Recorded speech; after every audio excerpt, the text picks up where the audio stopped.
Mikey, Tony Sanchez, San Diego Punto Football. Congratulations on the first home win for San Diego FC. In the first half, obviously, everything seemed to be going right. What can you tell us about what the conversation was and those adjustments and what made it a successful 3-0, but then what the conversation was going into halftime at 3-2? I think you play against a top team with top players. These things can happen. The first 38, 40 minutes of that half were unbelievable. I hope everybody takes notice in San Diego of the effort of the guys, the quality of the guys. I thought they were just absolutely lights out. I had goosebumps during that moment. And then, yeah, we got a little bit, I don't know what happened. They started pressing us a little bit. We made an error. We lost our composure for a few minutes. But halftime came at a good moment to cut that momentum, and we got out of it. Mike Alejandro with San Diego Football. Are you happy with how your team managed the game, especially after the red card, and how they just kind of managed to finish out the game? I think we'll all say that we could probably manage it a little bit better. We could kill them with even more passes. We were forcing, this is what I give them credit. I talked to them about if we have 3-2, we want 4-2. We want always more. And that's something that we talk about all the time. So I give the guys credit.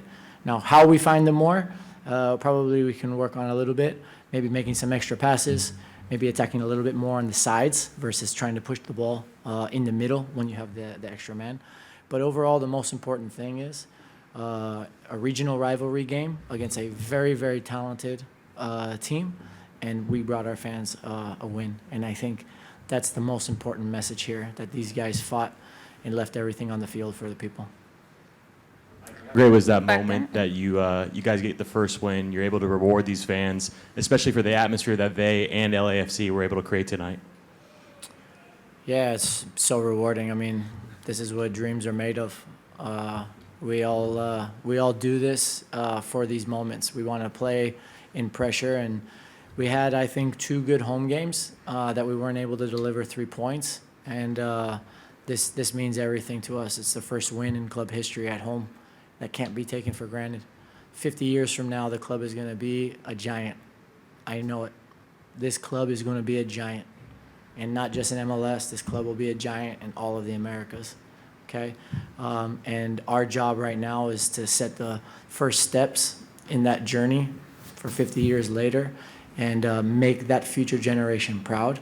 And I think that the boys are doing a great job doing that. We'll go back there. Hey, Coach, a 3-goal lead, especially in the first half, usually is a death sentence for both teams. In this league, is there any lead that is truly safe at any point? No, not at the first team level. First team level, if a team catches you with quality in a moment, or you let your guards down a little bit, at the end of the day, the guy smashed the ball.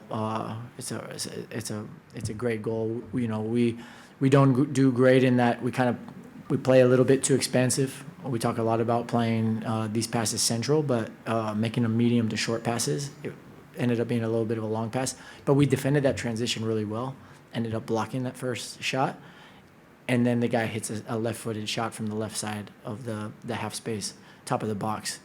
And these things happen, you know.